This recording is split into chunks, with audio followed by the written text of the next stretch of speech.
Hey guys, welcome to my new vlog. दोस्तों, आज के इस व्लॉग में हम ये चर्चा करेंगे कि राष्ट्रपति की सैलरी और भत्ते किस हिसाब से राष्ट्रपति को दिए जाते हैं।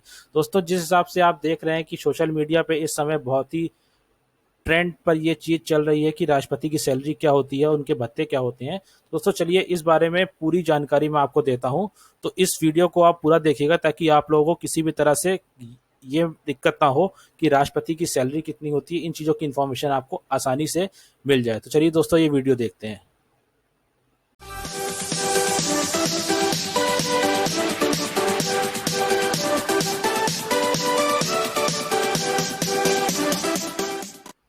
दोस्तों, इस वीडियो में हम लोग ये देखते हैं कि राष्ट्रपति की सैलरी और भत्ते कैसे होते हैं।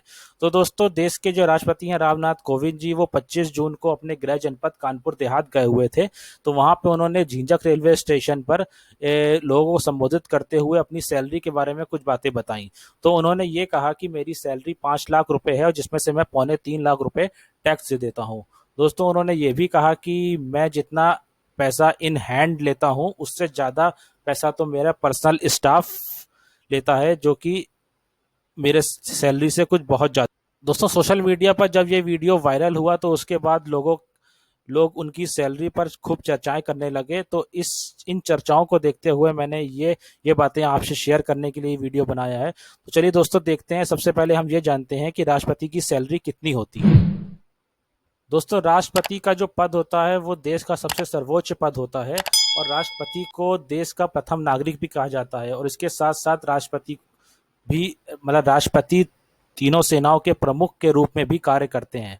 तो उनकी सैलरी के लिए अगर हम कहें तो 2008 में उनकी सैलरी 50,000 रुपये थी, जो कि संशोधित करके 1.5 लाख रुपए कर दी गई थी। दोस्तों, 2008 के बाद उसे संशोधित करके 1.5 लाख रुपए कर दिया गया और 2017 तक उनकी सैलरी 1.5 लाख रुपए रही। और 2017 के बाद उनकी सैलरी को संशोधित करके 5 लाख रुपए कर दिया गया। तो इस हिसाब से दोस्तों हम ये जाने कि जो प्रेसिडेंट होते हैं उनकी सैलरी 5 लाख रुपए होती है। और इस 5 लाख सैलरी के अलावा उनकी सैलरी टैक्स फ्री होती है, उनको किसी भी तरह का कोई टैक्स नहीं देना होता है। और इसके बाद उनको जो अलग सुविधाएं मिलती हैं उनमें सबसे बड़ी सुविधा ये है कि उनकी जीवन संगनी, मतलब कि उनकी वाइफ, अगर अगर मेल प्रेसिडेंट है तो उनकी वाइफ, और अगर फीमेल प्रेसिडेंट है तो उनके हस्बैंड, इन लोगों को उनके साथी के रूप में 60,000 रुपये महीना भी तनख्वाह और सैलरी के रूप में दी जाती है। तो ये तो हो गई प्रेसिडेंट और उनके जो स्पाउस हैं उनके उनके केवल और केवल सैलरी। इसके बाद अलग से जो उनको सुविधाएं दी जाती हैं उसमें जैसे कि चिकित्सा हो गई, स्वास्थ्य हो गई, यात्राएं हो गई, आवास हो गया, इस तरह की जितनी भी सुविधाएं होती हैं वो प्रेसिडेंट और उनके स्पाउस को फ्री ऑफ कॉस्ट दी जाती हैं। दोस्तों, प्रेसिडेंट को रहने के लिए राष्ट्रपति भवन दिया जाता है, जो कि सभी राष्ट्रपति भवन में सबसे बड़ा है। वो दिल्ली में स्थित है और वो 5 एकड़ में बना हुआ है। दोस्तों, उस राष्ट्रपति भवन में इसमें रहने वाले स्टाफ और उसमें जो मेहमान आते हैं उन सब पे सालाना जो खर्चा होता है वो 2.5 करोड़ रुपए होता है।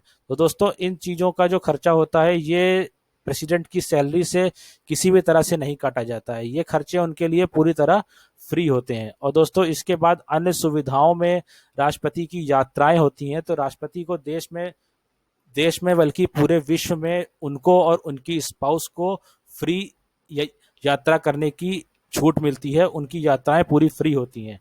और देश में राष्ट्रपति को घूमने के लिए जो जगहें हैं उनमें 2 रिट्रीट बिल्डिंग्स हैं, जो कि एक रिट्रीट बिल्डिंग हैदराबाद में है और एक शिमला में है। तो दोस्तों, इन जगहों पर राष्ट्रपति को घूमने के लिए या फिर पूरे विश्व में कहीं भी घूमने के लिए फ्री ऑफ कॉस्ट उनकी यात्राएं मतलब कि सरकार तय करती है। और राष्ट्रपति भवन में लमसम 200 लोग काम करते हैं। उनकी सैलरी और वहाँ के स्टाफ और वहाँ पे आने वाले किसी भी तरह के गेस्ट, इन सब का जो खर्चा मैंने आपको बताया वो 22.5 मिलियन ईयरली है। दोस्तों, ये भी एक बहुत बड़ा खर्चा है। और प्रेसिडेंट की सिक्योरिटी में अगर देखा जाए तो प्रेसिडेंशियल गार्ड होते हैं, जो कि बॉडी गार्ड कहे जाते हैं। उनके प्रेसिडेंशियल बॉडी गार्ड, उनकी संख्या 86 होती है। और दोस्तों इसके बाद तो ये तो बात हो गई उनके 5 सालों के वेतन और भत्ते की, कि उनको किस तरह के वेतन और भत्ते मिलते हैं।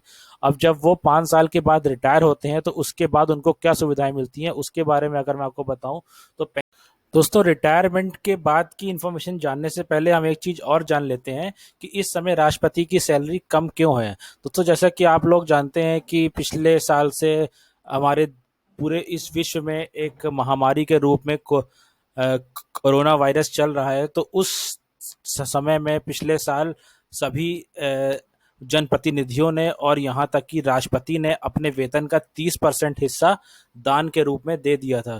तो दोस्तों इस हिसाब से राष्ट्रपति की सैलरी का जो 5 लाख का 30% होता है, ये होता है 1.5 लाख के आसपास। तो इस हिसाब से राष्ट्रपति अपनी सैलरी से 1.5 लाख रुपए दान के तौर पर दे रहे हैं। तो उस चीज की कमी राष्ट्रपति की सैलरी में एक बार आप देख सकते हैं कि जैसा कि उनकी सैलरी 5 लाख से 1.5 लाख रुपए कम 3.5 लाख रुपए आज के टाइम में उन्होंने हाथों पे मिल रही होगी, जब तक वो दान देंगे। अगर जब वो दान देना बंद कर देंगे तो उस हिसाब से बात उनकी सैलरी फिर से 5 लाख हो जाएगी। तो दोस्तों इस हिसाब से वो चीज कही जा रही थी कि राष्ट्रपति की सैलरी कम क्यों है, तो वो कम इस हिसाब से है राष्ट्रपति की सैलरी।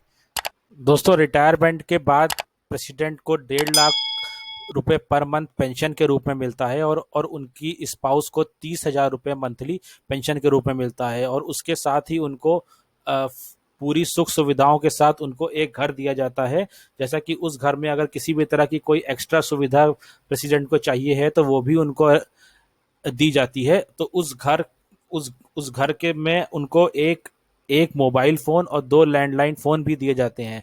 और उस घर के स्टाफ पर खर्च करने के लिए उनको 60,000 रुपये महीने का एक एक्स्ट्रा भत्ता भी दिया जाता है। तो दोस्तों इस हिसाब से प्रेसिडेंट की सैलरी और भत्तों के बारे में आपने ये वीडियो देखा, और इसके बाद मैं आशा करता हूँ कि आपको ये वीडियो में हर तरह की जानकारी मिली होगी। अगर इसके बाद भी अगर आपको किसी भी तरह की कोई जानकारी रह जाती है तो आप मुझे कमेंट सेक्शन में लिख सकते हैं। अगर आपको कोई सुझाव हो इस जानकारी से रिलेटेड तो भी आप मुझे कमेंट सेक्शन में लिख सकते हैं।